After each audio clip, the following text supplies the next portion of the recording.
کتاب ہم اور توہم چوتھا حصہ حاضر ہے۔ جادو کیا کیسے جاتا ہے؟ یہ جاننا اہم اس لیے ہے تاکہ وہ چیز جس کو ہم ہلکا سمجھ کر لینے سے نہیں گھبراتے، اس کی خرابی کو جان کر خود کو باز رکھ سکیں اور دوسروں کو روک سکیں۔ جادو میں دھوکہ سب سے نمایاں ہے۔ ہمارے ذہن میں حدیث کا موتی محفوظ ہے کہ دھوکہ دینے والا ہم میں سے نہیں، جبکہ قرآن خبر دیتا ہے کہ جادو کرنا یا کروانا کفر ہے اور اسی حالت میں مرنے والوں کے لیے آخرت کی کسی نعمت یا رحمت میں کوئی حصہ نہیں۔ یعنی جادو کے توڑ کے لیے جو مدد غلط جگہوں پر جا کر لی جاتی ہے، ایسے لوگ ایمان سے خارج ہو جانے کا وبال مول لیتے ہیں۔ جادو ایسی خطرناک چیز ہے کہ جس کے لیے شیاطین کو خوش کر کے کام لیا جاتا ہے، خواہ کرے کوئی اور اس سے خریدے کوئی اور، سب اس میں برابر کے گناہ گار ہوں گے۔ جن کاموں سے شیاطین خوش ہوتے ہیں ان کی تفصیلات نہایت گھناؤنی، سنگین اور غلیظ ترین ہیں، حتیٰ کہ اس میں قتل عمد تک شامل ہے۔ مختصر یہ کہ شیاطین کی خوشی تو ہر اس کام میں ہوتی ہے جس سے اللہ تعالیٰ ناراض ہو۔ ویسے ہم اپنے آپ سے سوال کر سکتے ہیں کہ جھوٹ، چغلی، مردہ بھائی کا گوشت کھانا یعنی غیبت کرنا، تفریح یا فنون لطیفہ کے نام پر حرام دیکھنا یا سننا، یہ سب کسے خوش کرتا ہوگا؟ یا کون سے ہاتھ کا فرشتہ یہ سب کام لکھتا ہوگا؟ لوگوں کو فلموں ڈراموں کی ترغیب دینا، شادی بیاہ میں ناچ گانے، میجک شو وغیرہ کو فن کے طور پر متعارف کروانا، اس سے متاثر ہو کر لوگوں میں ان باتوں کو پھیلانا ان کے جرم میں برابر کی شراکت کے مترادف ہوتا ہے۔ لوط علیہ السلام کی بیوی کے عبرت ناک انجام کو ان مواقع پر ذہن میں رکھنا چاہیے کہ وہ کسی برائی میں براہ راست ملوث نہ تھی، بس قوم کی بد عملی کو دل میں برا نہیں جانتی تھی۔ ایک اہم نکتہ یہ بھی ہے کہ فعل سے شیطان کو الگ طور پر خوش کیا جاتا ہے، یعنی کام کر کے، اور قول سے الگ خوش کیا جاتا ہے، یعنی قبیح عملیات کے علاوہ شیطان کی تعریف زبان سے بول بول کر بھی کی جاتی ہے۔ یہاں پھر ہمارے لیے لمحہ فکریہ ہے کہ ہمیں بھی ان لوگوں کی تعریف کرتے ہوئے بہت زیادہ احتیاط رکھنی چاہیے جو اللہ تعالیٰ کی ناراضگی کے کام کر کے فخر کرتے ہیں۔ خواتین کی زینت سے آراستہ تصاویر کی تعریفوں کے پل باندھنا، بے ستر بے حیا نظم و نثر پر تعریف کے ڈونگرے برسانا، بے حجاب ٹاپکس پر کھلے بندوں ٹیبو کا لیبل لگا کر فحش کو عام کرنے والوں کو سراہنا، یہ سب بھی تو قول یا بول میں ہی شمار ہوتا ہے۔ تو یہ سب کسے خوش کرتا ہوگا؟ یہ کون سے ہاتھ کا فرشتہ کام لکھتا ہوگا؟ جادو کرنے والے کہتے ہیں کہ وہ جن کو قابو کر کے کام لیتے ہیں، لیکن در حقیقت شیاطین نے ہی ان کو قابو کیا ہوتا ہے، جو اپنے سے کم درجہ جنوں کے ذریعے ان کے اکا دکا کام بھی کروا دیا کرتے ہیں۔ جادوگر تو خود شیاطین کی روش کی پیروی اور اتباع کرتے ہیں۔ اتباع ہوتی ہے بلا سوچے سمجھے سرشاری میں پیچھے چلنا۔ جیسے ایک بچہ چوزا بھی پالے تو وہ چوزا بچے کے پیچھے پیچھے چل پڑتا ہے، کیونکہ شیاطین کو بول بول کر خوش کیا جاتا ہے۔ تو اس کا سادہ سا توڑ ہے کہ ہم بول بول کر بھی قرآن یا اذکار پڑھ کر اللہ کو راضی کرنے کی کوشش کریں۔ فی الوقت ہم صرف ایک آیت کو تفصیل سے دیکھتے ہیں جو رقیہ شرعیہ میں بھی بار بار تکرار سے پڑھی جاتی ہے۔ یہ آیت ہے سورۃ البقرہ کی، جس کا نمبر ہے 102۔ ترجمہ ہے: اور اس چیز کے پیچھے لگ گئے جسے شیاطین حضرت سلیمان علیہ السلام کی حکومت میں پڑھتے تھے۔ سلیمان علیہ السلام نے نہ تو کفر کیا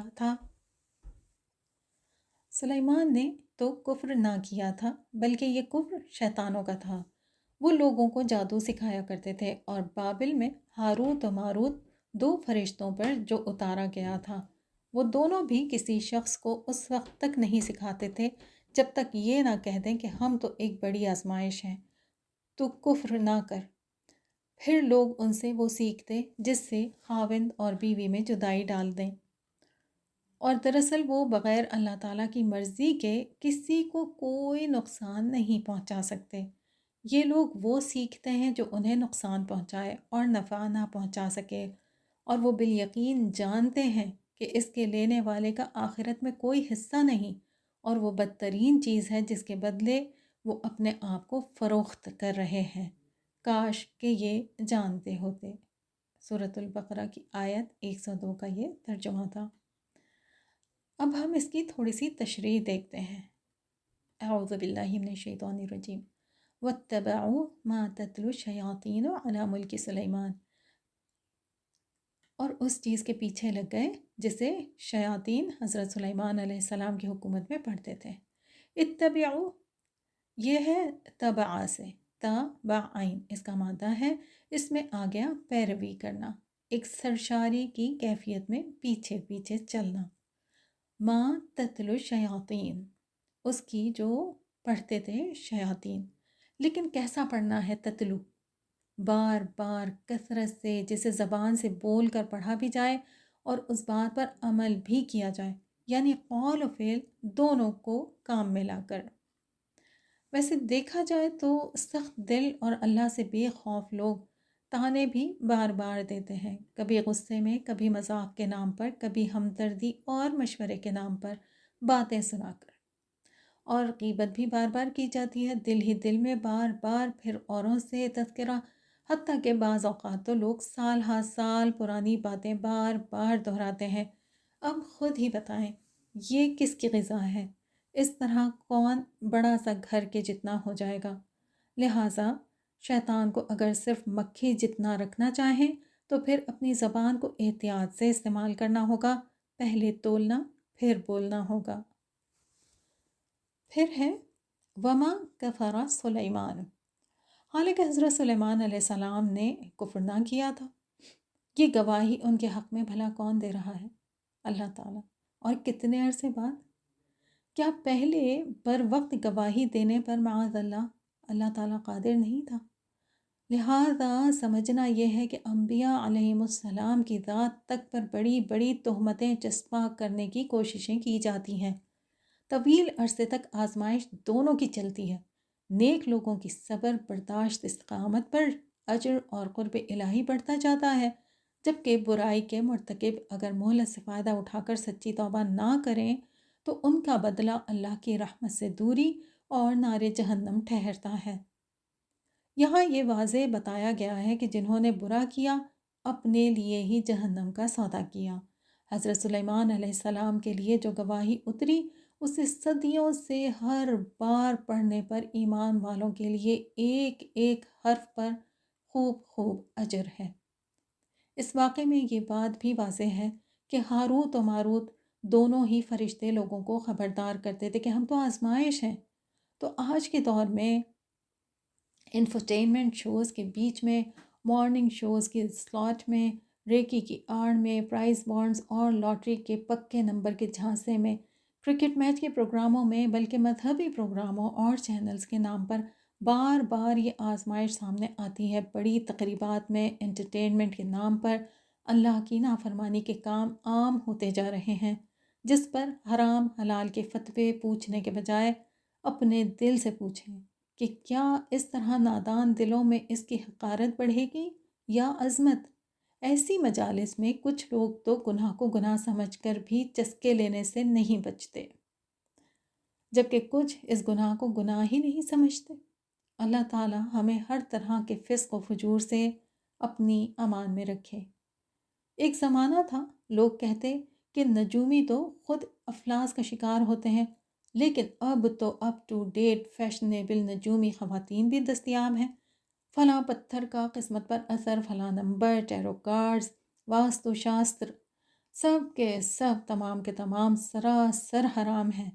حتیٰ کہ مسلمان ممالک میں قرآن کی آیات غلط کوٹ کر کے یا پھر ریکی، جس میں دنیا بھر میں تو کھلے عام انرجی سے مدد لے کر کام کیا جاتا ہے، اسی کو اسلامک ٹچ دے کر مسلمانوں کے مال اور ایمان کو لوٹنے کے لیے کچھ آیات کا دم شامل کر کے اپنا بزنس چمکایا جاتا ہے۔ کم یا زیادہ درجے میں یہ شیطان کے مشن کے وہ ساتھی ہیں جو دور حاضر میں خوبصورت پیکنگ میں دستیاب ہیں۔ گو کہ اب ہاروت و ماروت تو خبردار نہیں کرتے، لیکن دل کی کھٹک تو اپنی جگہ مطلع کرتی ہے نا کہ آخرت تباہ نہ کرو۔ بات یہ ہے کہ تب لوگ فرشتوں کی نہیں سنتے تھے، تو اب ضمیر کی دستک بھی زندہ ایمان والے دل ہی سن سکتے ہیں۔ پھر ہیں فَيَتَعَلَّمُونَ مِنْهُمَا مَا يُفَرِّقُونَ بِهِ بَيْنَ الْمَرْءِ وَزَوْجِهِ، پھر لوگ ان سے وہ سیکھتے جس سے خاوند بیوی میں جدائی ڈال دیں۔ میاں بیوی ایک دوسرے کو کتنا ہی ٹوٹ کر چاہیں مگر یہ رشتہ خون کے رشتوں کے مانند اٹوٹ نہیں ہوتا، اور جدائی صرف طلاق ہو جانے پر وجود میں نہیں آتی، بلکہ ایک چھت تلے بھی دو محبت سے گندھے رشتے کبھی اجنبی تو کبھی دشمنی پر آمادہ پائے جاتے ہیں، کبھی شکلیں بری تو کبھی شخصیت بری لگنے لگتی ہے، ہر محنت عکارت بنا دی جاتی ہے، کوئی قدردانی نہیں کی جاتی۔ بنی اسرائیل کی بات یہاں مکمل کر کے ہم زوجی ہی کو ایک استعارے کی صورت لیتے ہیں، جیسے چاند سی لڑکی کہا جاتا ہے یا ہیرا لڑکا۔ تو زوج کون ہوتے ہیں؟ ہمارے قریبی ساتھی یا متعلقہ افراد، ہمارے پیارے۔ مطلب یہ کہ صرف شوہر اور بیوی ہی میں نہیں بلکہ سحر تفریح کے ساتھ کسی بھی بزنس پارٹنر، دوست، اولاد، بہن بھائی، والدین میں جدائی ڈالنے کا کام کیا جاتا ہے، جبکہ آخرت بیچ کر جادو کے اور پیکیجز بھی ساتھ لے لیے گئے ہوں تو سحر اوہام سے وہمی شکی رائی کا پہاڑ بنا لینے کا کام لیا جاتا ہے۔ سوچیں ذرا، کسی گھر میں ذرا سی رائی رکھی ہو اور وہ اچانک سے پہاڑ میں بدل جائے، یا چند گھروں میں رائی رکھی ہو اور وہ سب پہاڑی سلسلوں میں بدل جائیں، تو ان راستوں پر چلنا کیسا دشوار گزار مشقت طلب بن سکتا ہے۔ سحر تخیل، خیل گھوڑے کو کہتے ہیں، اس کا مریض اپنے خیالوں میں چرتے چکتے ہستی بستی فیملی میں رہتے ہوئے بھی ان سے دور جا سکتا ہے، سرکش اور اتھرا بھی بن سکتا ہے، جبکہ کئی امراض وجہ یا علاج ڈاکٹروں کی سمجھ سے بالاتر ہوں۔ بعید از قیاس نہیں کہ پھر یہ جنات نظر یا جادو کے سبب ہو سکتے ہیں۔ سوال ہے کہ جب ہم سمجھتے ہیں کہ اللہ کے اذن کے بغیر کوئی تکلیف چھو بھی نہیں پاتی، تو پھر کیا ایسا صرف گناہ میں مبتلا افراد کو سزا دینے کے لیے ہوتا ہے؟ تو جواب ہے کہ یہ لازم نہیں، کیونکہ ایک تو بچھو اور جنات انبیاء علیہ السلام کو بھی ضرر پہنچانے سے باز نہیں آئے۔